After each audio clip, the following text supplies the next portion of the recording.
lagu saxdo saxan ilbaatida saxan lagu saxdo saxan saxan saxan saxan saxan sajeedo waynu feekiro magaalada Berbera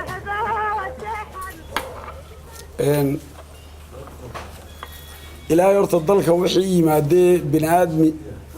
ee ilaahay keeno iyo khayr le Allah keeno ilaahay wax khayr la keeno abaartana Allah inaga soo jibiyo abaar bayn haysa magacaygu waa Caaqil Xuseen Colaad Jaamac dan waxa weeye maanta oo kale lacagtii la xajaclada labaduba way hadla lacagta iyo la xajaclada labadaba hadla lacagtu ilaa habeen hore ilaa habeen saddexaad way hadlaysaa caawana way hadli doontaa lacagtu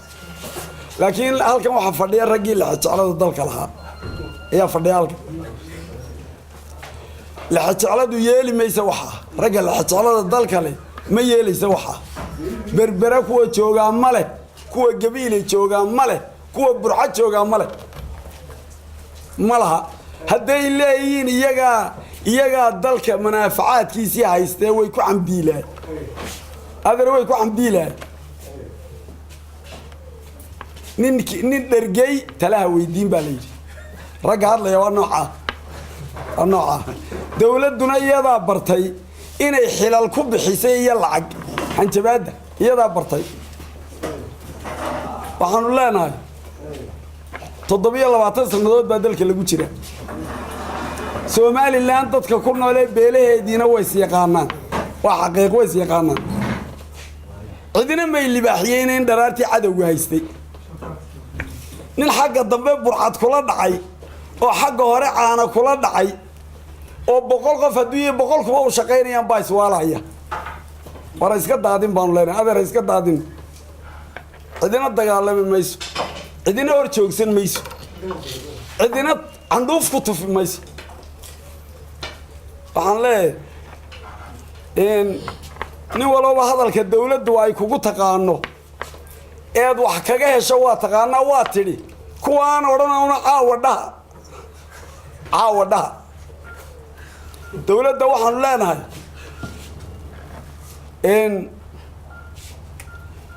dawladdu golaha baarlamankaasi sifa sharci ah oo hor keento cidda soo degaysa dalka ee maal gelinaysa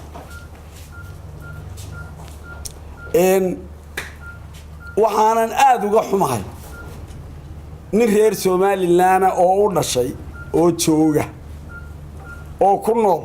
oo nabadgelyo haysta oo manfaca ugu badan dalka haysta oo habeen walba hadaan reer hebelnayl oo wax dhib leh waa wax laga xishoodo ceeb weey waa ceeb inkastoo qaar dawladda ku jiraaba sida ay yiraahdaan lafteeda qaar ku jiraaba way yiraahdaan waxa weeyaan meel Somaliland in maanta ninka gudaheeda jooga aan jabaya inaan bilaaya jirin woogi laakiin aan jawaabta waxbuu ku doonayaa uu ku qaadan jiray ayuu ku doonaya dawladdu inay ka ilbaxdo waxaana waan jecelahay waxa inay ka ilbaxdo ayaan jecelahay bari hore waxa jirtay udubtii hore ayaa jirtay shir jaraayid hore oo qabanayo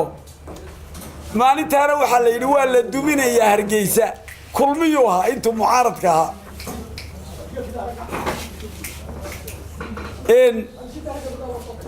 waxaan idhi maalintaana waxaan idhi waa 3 maan idhi maalintaana Hargeysa 3 nin baa ku nool baan idhi nin mulkigeeda leh iyo nin maalgelinteeda leh iyo nin manfaceeda leh nin manfaceeda leh ubadkiisa uga shaqaysta nin maalgelinteeda loo daaraheeda dhaadheer dhisay meel doonaa ka yimaade iyo nin mulkigeeda loo iska fadhiya dixdaana Hargeysa la yiraahdo daaraan laba yiraahdo magaalo kasta oo jirtaaba waa caynka dalku muu kala suntanayn markii loo dagaalamayay muu kala suntanayn cidina cid kama sheeganay waxa weeye dalka waxaanu dadka ugu ergeynaynaa dadku inay nabadooda ilaashadaan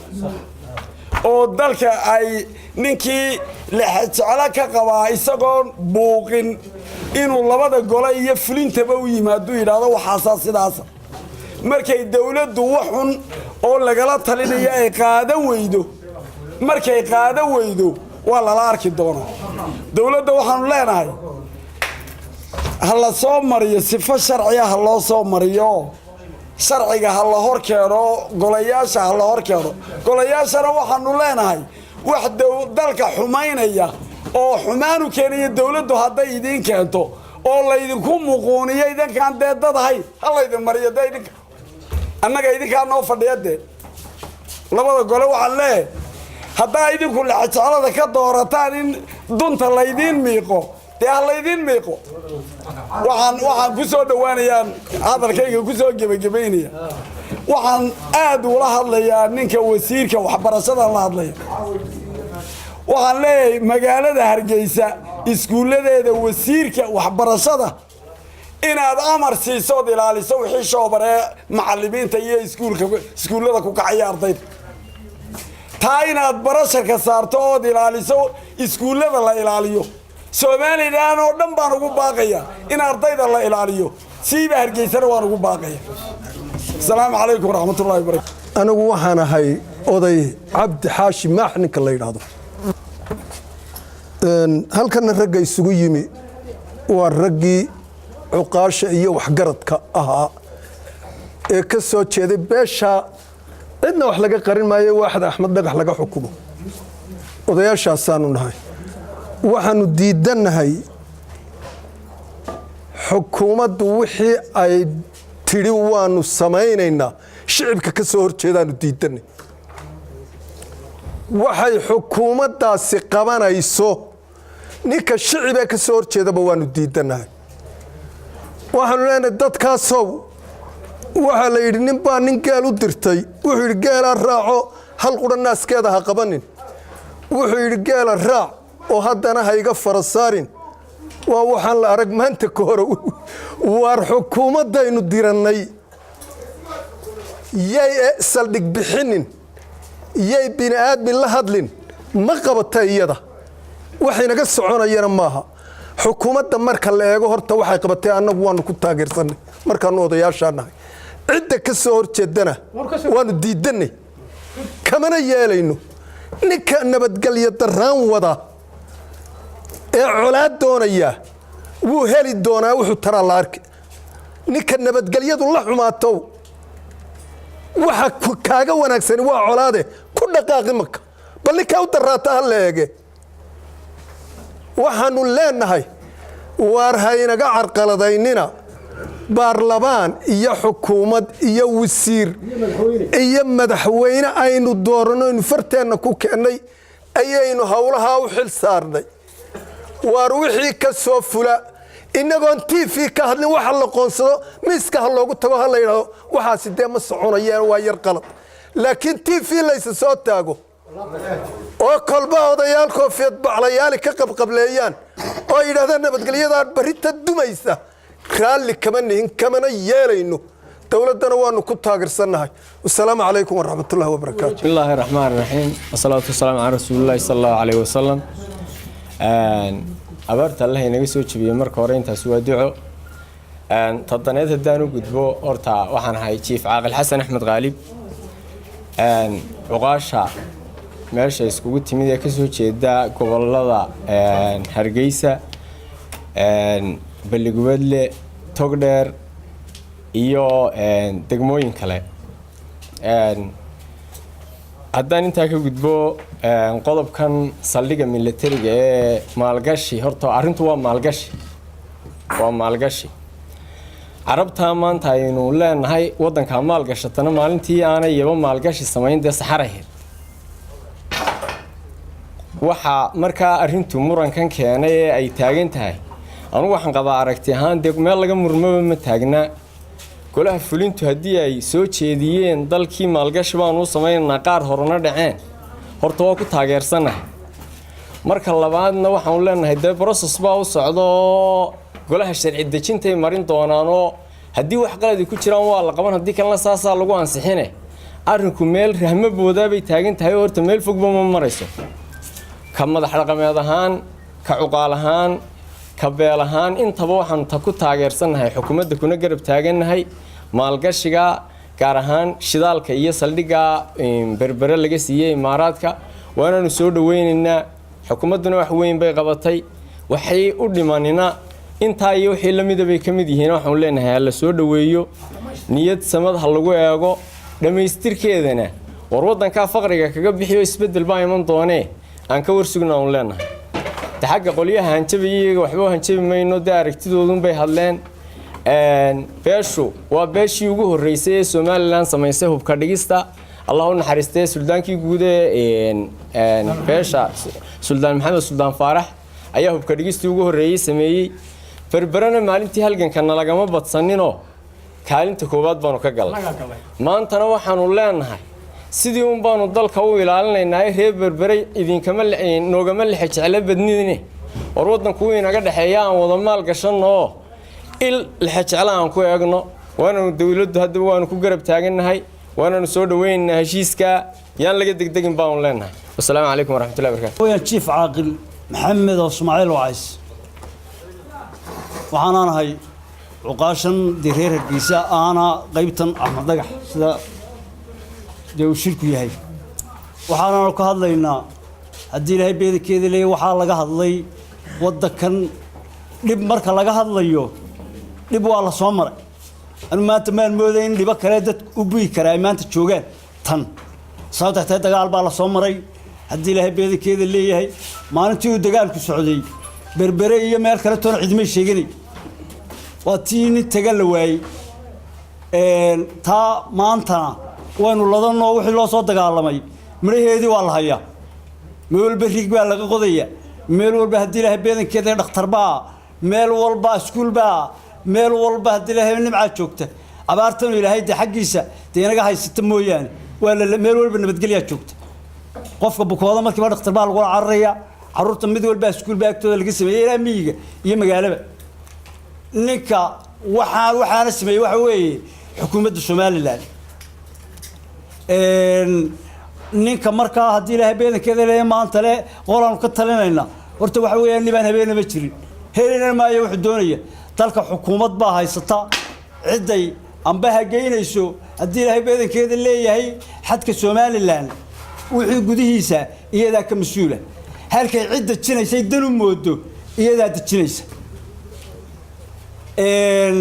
hadii Ilaahay ciday keenayso iyada keenaysa halkay riika qodayso iyada ka qodaysa halkay ciidamada dajinayso iyo ay dan aragtay inay dajisay ciidamadeeda iyada dajinaysa cidda ka hadasha arinta amba oday ha ahaato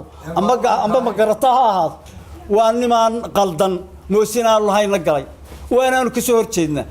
wixii wal ee looga baahdana yaa arinta saldhiga waxaanu leenahay laga bixiyay Somaliland halalso sida uu yahay lagu hergeliyo cid loo joojinayay jirin sida baaristu waa la mid wixii la keenayba waxa leenahay la keeno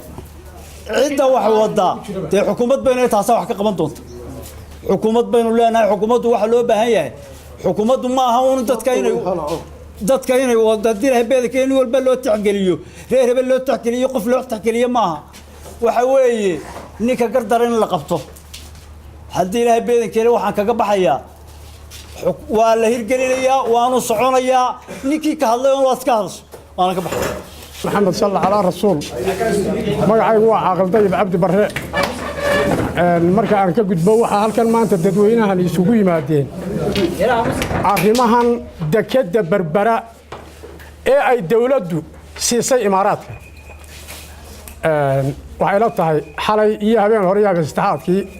reer Somaliland cuqaal iyo culimo iyo wadaadiyo dumar beelaw baa ku jiray TV-ga aqaan saldhiga imaaraadku inuu weydiistay dad badan baa ka hadlaya habeenadanba oo TV-ga ku jiray oo aan laga seexan waxa weeye aniga aragtidayda dadka maanaan idman oo ma shacbi baan rahay shacbiga reer Hargeysa odayaasha reer Hargeysa xukuumad baan u idmanay iyo baarlamaan iyo dawlad iyo madaxweyne iyo ku xigeen iyo wasiiraan u idmanay cidda la soo dajinayo iyo cidda la diidayo haday Talyaani keenayaan hadday ingiriisi keenayaan hadday carab keenayaan cid baa loo idmado xilkaasi saaran yahay annagu dadweynaanu nahay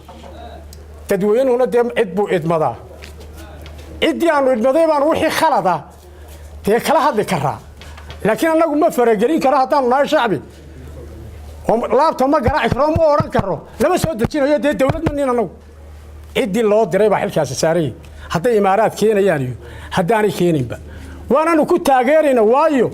xukuumad yaro waxaynu nahay aan la aqoonsan haddaynu idhaahno cidnayaynaan la sheekaysan cidnayaynaan la soo dejin cidnayaynaan la hadlin waar soo meesha ku wada baktii maynu talyaanigaa la keenaya ingiriiskaa la keenaya carabigaa la keenaya ruushkaa la keenaya waxa liyaala wixii somalilan dardan u sida waa la keenaya xukuumaddu kale waanu ku taageersanay cid aliyaala cidda ka hadlaysana